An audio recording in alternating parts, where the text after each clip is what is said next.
Crowds algorithm को आज हम डिस्कस करेंगे और MTS 646 के फाइनल टर्म के तमाम लेक्चर्स को कवर किया जाएगा। क्राउड्स एल्गोरिथम में in general remember the following steps of crowd algorithm.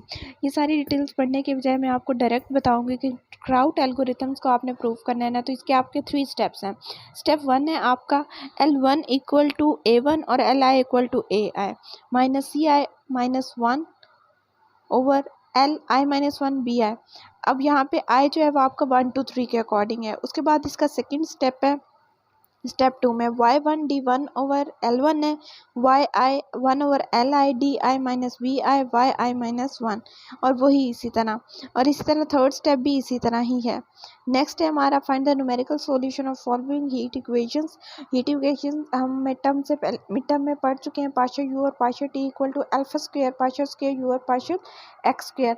Bye back forward difference scheme में m equal to 25 n equal to 5। इस सिचुएशन को हमने बाय क्राउड्स मेथड सॉल्व करना है। इनिशियल कंडीशंस है हमारे पास, बाउंड्री वैल्यू कंडीशंस आपको पता है बाउंड्री लाई करती है 0 और 1 के दरमियान, ठीक है। तो बाउंड्री वैल्यू कंडीशन है u0 t इक्वल टू 0 और u1 माइनस टी, ठीक है। और उसके बाद अगर आप देखें ux0 1 equal to sine pi X, ये आपके पास इनिशियल वैल्यू कंडीशंस हैं और इसके अंदर आपने वैल्यूज़ को पुट करना है।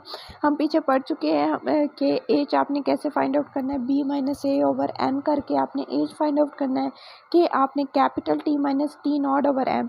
कैपिटल टी जो होता है वो फाइनल टाइम होता है, टी नॉट आपका इनिशियल टाइम होता है और एम आपको गिवन है 25। इनको सॉल्व कर देना है आपने।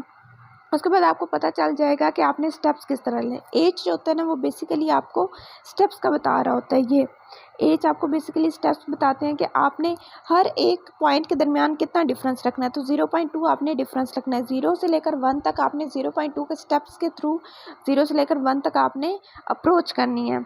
उसके बाद ये सारी वही कंडीशंस हैं और फर्दर अगर हम देखें इसको तो u10, अब i को हमने 1 लेना है, 2 लेना है, 3 लेना है, 4 लेना है, लेकिन j को हमने 0 फिक्स कर देना है।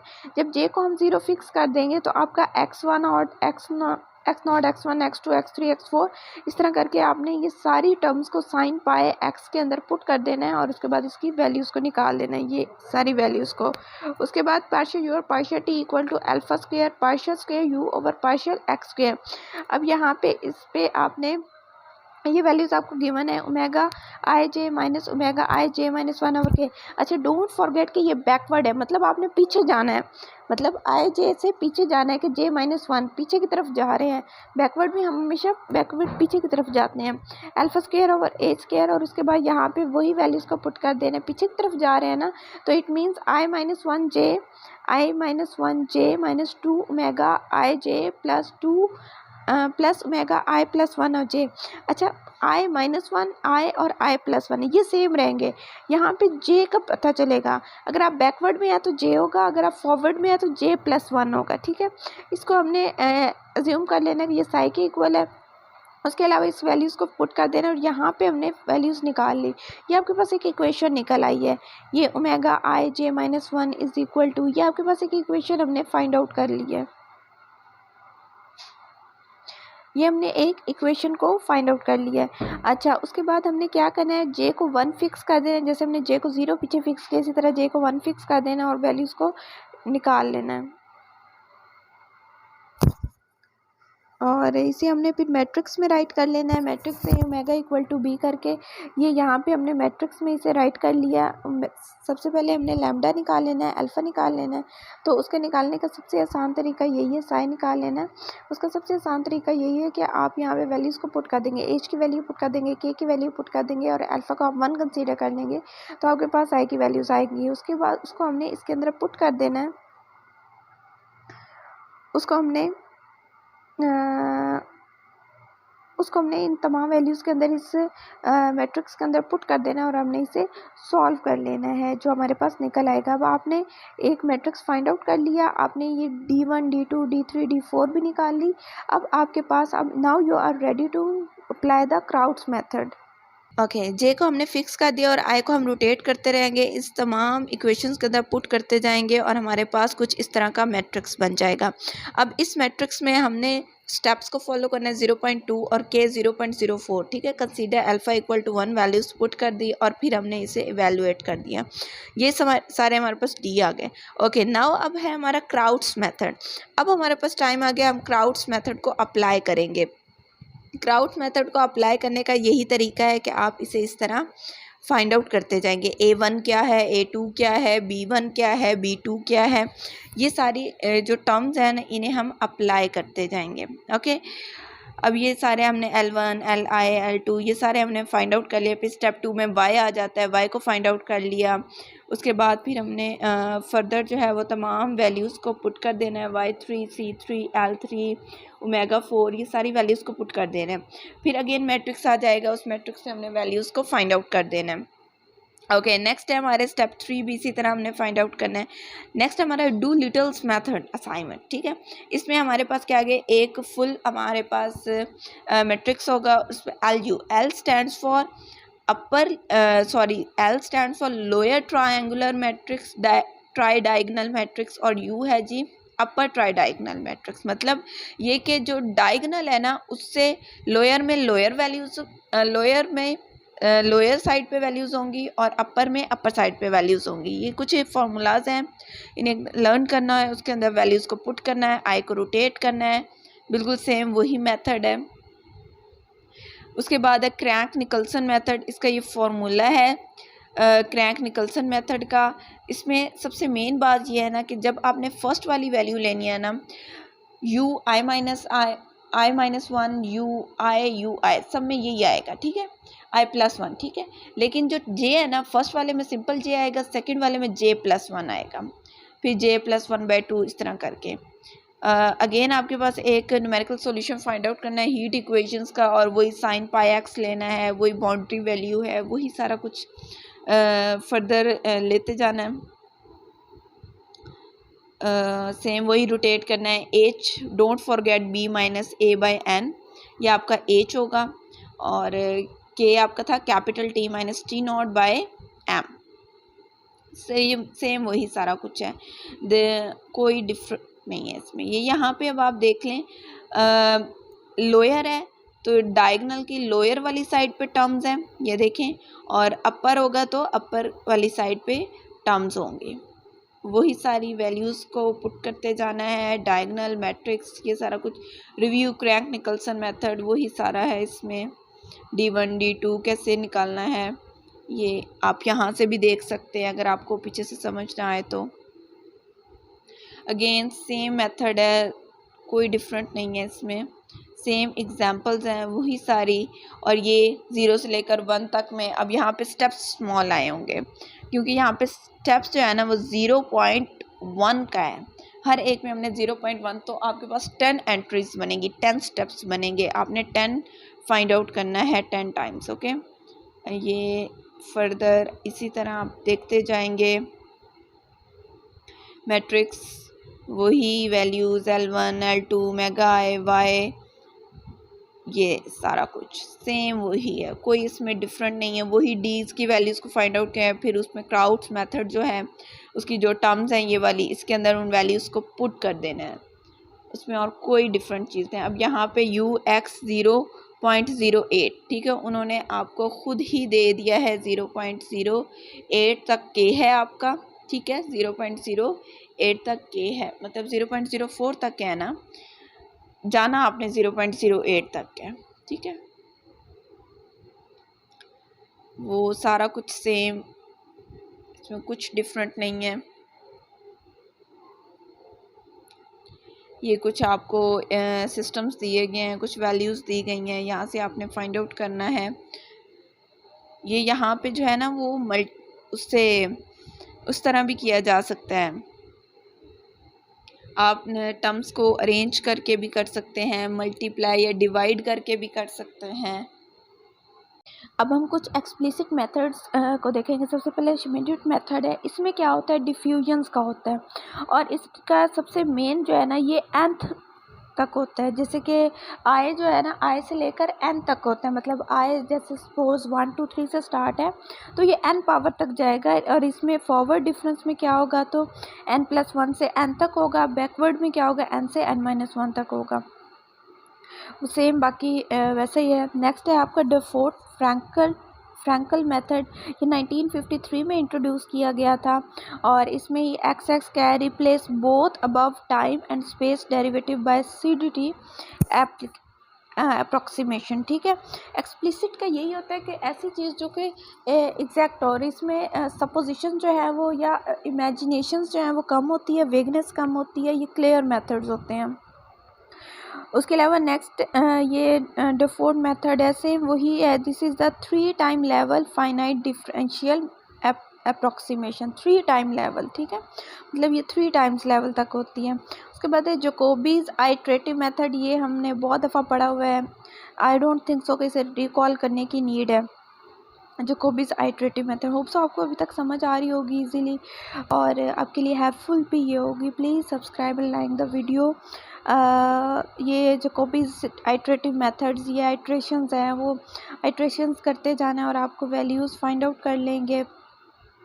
अब यहाँ पे इक्वेशंस भी दिए, क्वेश्चन भी दिया हुआ है उन्होंने। Using the Jacobi's iterative method for the first 5 iterations, उन्होंने लिमिटाइज कर दिया कि आपने फर्स्ट 5 आइट्रेशंस तक ही ये मेथड करना है। नेक्स्ट है गॉस सीडल आइट्रेटिव मेथड। जैकोबीज भी आइट्रेटिव है, एडिशनल है, मतलब उसमें आइट्रेशंस है, और गॉस सीडल में भी यही है कि R+1 TH approximation can be computed. ठीक है, R+1 तक। इसकी भी इक्वेशन मौजूद है।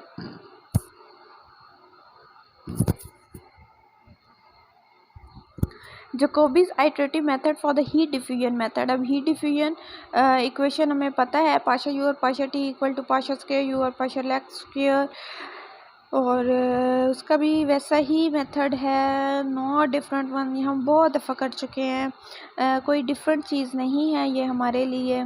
हमें एच का भी पता है, स्टेप साइज को कहते हैं, के का भी पता है, एम का भी पता है, एन का भी पता है, कैपिटल टी, टी नॉट, इन सब का भी हमें बहुत क्लियरली पता है। हमें ये भी पता है हमने किसको फिक्स करना होता है। हम एक टर्म को फिक्स कर देते हैं, दूसरी से स्टार्ट करते हैं आई और जे में, डी फाइंड आउट करते हैं यू की वैल्यूज़ को, और Gauss Seidel iterative method for heat diffusion method equation, उसको भी इसी तरह अप्लाई किया गया है और फर्दर हम करते जाएंगे। और नेक्स्ट है stability analysis. Stability analysis is the study of numerical methods to know whether they are stable or unstable. Stability analysis का यही होता है ना कि क्या ये चीज़ जो है या जो मेथड हम अप्लाई कर रहे हैं, ये जो कंडीशन, जो डिफरेंस हम लगा रहे हैं, जो कंडीशंस अप्लाई कर रहे हैं, क्या वो स्टेबल है या नहीं। फिर जो कंडीशंस पे ये स्टेबल होगा वो कंडीशनली स्टेबल होंगे, और जहाँ पे ये स्टेबल नहीं होगा वो अनकंडीशनली स्टेबल होंगे। ठीक है, एरर्स का पता चल जाएगा इसे स्टेबिलिटी एनालिसिस में। आगे स्टेबिलिटी एनालिसिस में क्या है, where I is the imaginary part, ये फॉरियर मोड है, और ओमेगा एक्स जो है ये क्या है, मोड एम्पलीट्यूड। ठीक है, delta T approaches to zero, delta X approaches to zero, delta Y approaches to zero. तो इट मीन्स के consistency and stability are necessary and sufficient conditions for convergence. ये सारी कंडीशंस होंगी तो कन्वर्जेंस भी होगी और स्टेबिलिटी भी होगी। ठीक है, किसी भी एल्गोरिथम में स्टेबल अनस्टेबल एंड कन्वर्जेंस क्या होता है ये भी हमने पीछे देखा है कि small changes in the initial data produced corresponding small changes in the result। तो वो क्या होगा कि वो प्रॉपर्टीज़ को सेटिस्फाई कर होगा तो वो स्टेबल होगा, अगर वो प्रॉपर्टीज़ को सेटिस्फाई नहीं करेगा तो अनस्टेबल होगा। और कन्वर्जेंस में क्या होगा कि ऑल वैल्यूज़ जिन पे वो स्टेबल है, ये some procedures will be stable for certain choice of initial data. Convergence को हम देख लेते हैं, कन्वर्जेंस में क्या होगा, ये अप्रोचेस टू ज़ीरो होगा। Stability analysis of up wind scheme, ठीक है, ये भी वैसा ही है कि in the scheme a backward difference in space is used. Wind up wind scheme में बैकवर्ड डिफरेंस यूज़ होता है, और फॉरवर्ड डिफरेंस यूज़ होता है कि जब वो ग्रेटर देन ज़ीरो, फॉरवर्ड हो ग्रेटर देन ज़ीरो, बैकवर्ड हो लेस देन ज़ीरो हो। ठीक है, फिर हम रिप्लेस कर देते हैं पार्शियल एफ और partial t by first order forward difference at the point i j, और इस तरह करके ये भी सारा वही है विंड का। स्टेबिलिटी की ये सारी वही कंडीशंस हैं कि जी के is called the application factor. ये साथ में मैं आपको ऑब्जेक्टिव भी करवा रही हूँ, ठीक है, तो आपने उसका भी ध्यान से देखना है। Less than equal to 1 bound stable होगा, बाउंड मतलब बाउंड कर दिया ना, इक्वल भी है और लेस देन भी है 1 से, और अगर ग्रेटर देन 1 हो लेकिन कोई इक्वल नहीं है तो अनबाउंड है, ठीक है। अनस्टेबल भी इसी तरह ही होगा। स्टेबिलिटी एनालिसिस ऑफ पेंट, ये भी सेम ऐसे ही है। ये यहाँ पे वेरिफिकेशन क्या की है उन्होंने, किसी भी चीज़ का जब हम मॉड लेते हैं हम क्या करते हैं, सबसे पहले स्क्वायर रूट ले लेते हैं, या फिर जो अगर कोई स्क्वायर रूट ली है और उसके अंदर स्क्वायर है, उसके ऊपर कोई फार्मूला लगना है तो वो फार्मूला ओपन कर लिया और इसको अप्लाई कर दिया, वो फिर बता देगा लेस देन है ग्रेटर देन है तो क्या है। फॉरियर मेथड भी हम बहुत दफ़ा कर चुके हैं, not a different thing for you. Conditional stable, okay. पेपरों को हमने अच्छे से करना भी है, बहुत बहुत बहुत बहुत टाइम शॉर्ट है हमारे पास और हमने बहुत सारे सिलेबस को कवर करना है। Check the stability of forward difference method for heat equations, ये हीट इक्वेशंस को आपने इस तरह अप्लाई करना है जी। और ये यहाँ पे यही फार्मूलाज ओपन किया है, बाउंड और स्टेबल होगा, या forward difference is unconditionally stable for heat equations, ये सारे प्रूफ्स हैं, ये सारी इक्वेशंस हैं। इनको जब आप सॉल्व करने लगेंगे आप इजीली कर लेंगे। I know you are very intelligent, all of you. Check the stability of Craig Nicholson method, same वही रेपिटिशन है, वही सारा कुछ है। अगर इसको मैं आगे चलूँ, conditionally stable for heat equation, elliptical partial differential equations, ये क्या होते हैं, ये 2D Laplace partial differential equation. जो इलिप्टिकल होते हैं ये 2D मतलब 2 डायमेंशनल, पार्शियल स्क्वायर यू और partial x square, partial square u और पार्शियल वाई स्क्वायर। अब यहाँ पे 2 डायमेंशन क्या मतलब 2 टर्म्स इन्वॉल्व हैं, एक्स के अकॉर्डिंग भी हमने डिफरेंशिएट करना है, वाई के अकॉर्डिंग भी डिफरेंशिएट करना है, U X X plus U Y Y is equal to 0। Apply करनी है ये सारी कंडीशंस, और उसके बाद ये फॉरवर्ड डिफरेंस और बैकवर्ड डिफरेंस को देखना है। फॉरवर्ड डिफरेंस में क्या करना होता है और बैकवर्ड डिफरेंस में क्या होता है, ये पीछे देखा था हमने कि इसको प्लस करेंगे हमारे पास ये टर्म्स आ जाएंगे, और partial X partial Y is equal to H होता है।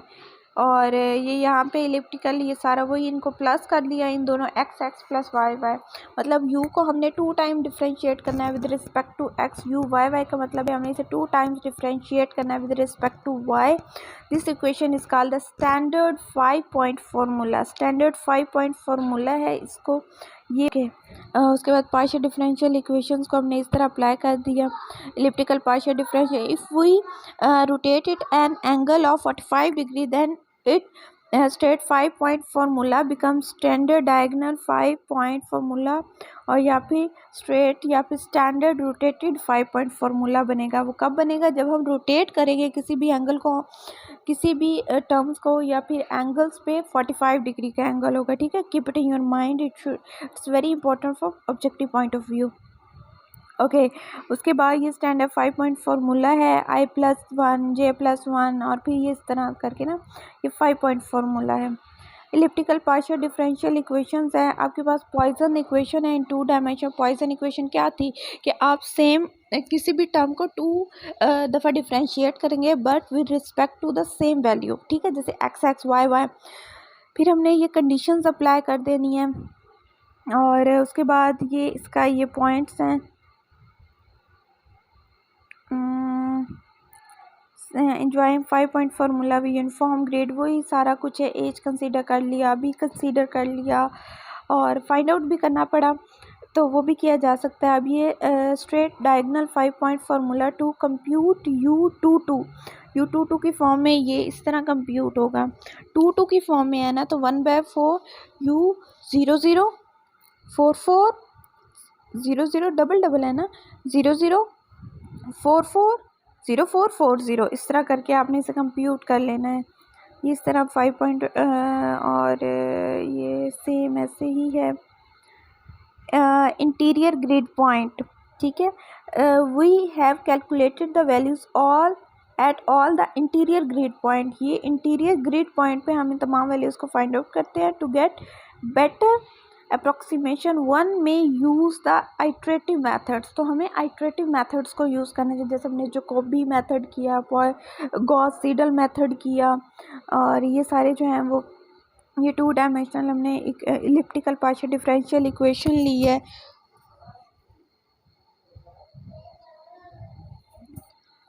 ओह सॉरी गाइस, मुझे बहुत प्यास लगी है, गला से आवाज़ भी नहीं निकल रही, बट हमने पढ़ना है और हमने सारा सिलेबस कवर करना है। Okay, back to the point. With boundary conditions choose 0 y is equal to 0। और यहाँ पे बाउंड्री कंडीशन हमेशा आप याद रखिएगा, बाउंड्री कंडीशन 0 से लेकर 1 के दरमियान ही रहेंगी। आपने एज के डिफरेंट साइज पे डिपेंड करेगा। एज का साइज़ जितना कम होगा उतने ज़्यादा आपको आइट्रेशंस करनी पड़ेंगी, उतने ज़्यादा आपके स्टेप्स होंगे, तो एज का साइज़ मैटर करता है। एज हमें पता है b-a/n करके हम फाइंड आउट कर लेते हैं, के भी हम। अच्छा, यहाँ पे आपको एक चीज़ और बता दूँ, ये d-c/m, d-c ये वही टर्म है, वहाँ पे कैपिटल T-T नॉट था ना, यहाँ पे d-c सेम वही टर्म है, बस उन्होंने सपोजिशन चेंज किया, अदरवाइज करना वैसे ही है जैसे हमने पीछे किया था। सारी वही वैल्यूज़ को अप्लाई करना है, वही सारी आइट्रेशंस हमने करनी है, ए को फिक्स कर देना है, बाकी आई को रोटेट करते रहना है। जी आपका फिक्स होगा, ये आपने याद रखना है कि जी आपका फिक्स होगा, आई रोटेट होगा, इससे आप ओमेगास की वैल्यू निकालेंगे, फिर आप मैट्रिक्स निकालेंगे, मैट्रिक्स बनाएंगे, और उसके बाद फिर ये गॉस सीडल मेथड्स में यही होता है। ठीक है, ये अप्रॉक्सीमेशन पॉइंट और ये सारा कुछ इसमें आपने ऐसे ही करना है। और ये आप अगर देखें तो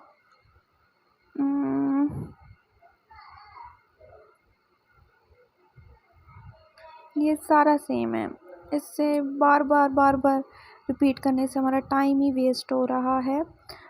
तो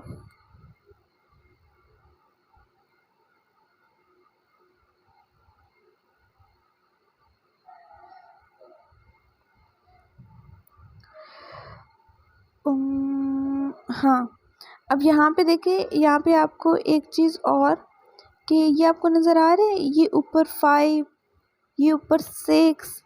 अब इसका क्या मतलब है?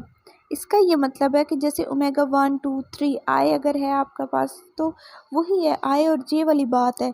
यहाँ पे फिक्स है, 5 फिक्स कर दिया गया है, यहाँ पे 6 फिक्स कर दिया गया है, और फर्दर यहाँ पे 7 फिक्स कर दिया है, आई रोटेट कर रहे हैं। ठीक है, तो यहाँ पे भी ऐसा ही है, वही सारी टर्म्स हैं, वही सारी वैल्यूज़ हैं। Find the approximation solution of the following elliptical partial differential equation. और पार्शियल डिफरेंशियल इक्वेशन 2 टाइम्स है, 2D है, इलिप्टिकल 2 डायमेंशनल होती है, x और y। तो पार्शियल स्क्वायर u और partial x square plus partial square u और partial y square is equals to 0। ठीक है, और वो यही बाउंड्री कंडीशन, इनिशियल कंडीशन, एज के, फिर सपोजिशन, जैसे यहाँ पे सपोजिशन होती है हमारी एंड पे वो की, उसके अलावा फिर हमने ये वैल्यूज़ को फाइंड आउट किया, चार्ट बनाया, और फिर हमने इसे सॉल्व कर दिया। ठीक है, ये बहुत आसान है, परेशान होने की ज़रूरत नहीं है, आप एक दफ़ा इसे पढ़ेंगी ना खुद, आप इजीली इसे कर लेंगी।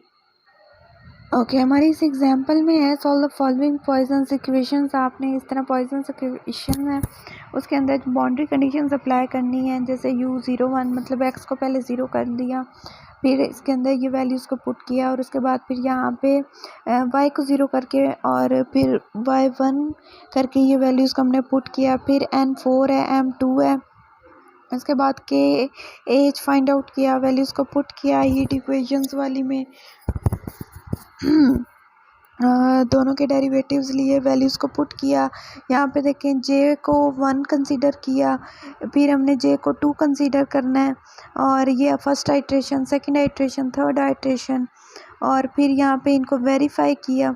उसके बाद फिर u x x plus u y y, ये इलिप्टिकल इक्वेशन है ना, ये 2 डायमेंशनल इक्वेशंस हैं, मतलब पहले हमने x y को 0 पुट करना है, और उसके बाद फिर हमने x को 1 पुट करना है, ये बाउंड्री कंडीशन है। उसके बाद ये पुट किया, h इक्वल टू k किया, उसके बाद since the solution domain is given as follows, और ये यहाँ पे पॉइंट्स गिवन है, i इक्वल टू 1 2 3, और जे आपका जो है वो आपने कंसीडर कर लिया इक्वल टू 3 है टोटल इक्वेशंस, और फिर अप्लाई करनी है इन सब के ऊपर। और उसके बाद इसमें Gauss Seidel iterative methods apply करना है। उसके बाद जो है वो आपका ये सारी टर्म्स जो हैं वो सारी इक्वेशन सारी वैल्यूज़ जो हैं वो सॉल्व हो जाएंगी। Hope so this is very helpful for you, and you got a lot of knowledge after this lecture. So take care of yourself. Please like and subscribe the channel. Allah Hafiz.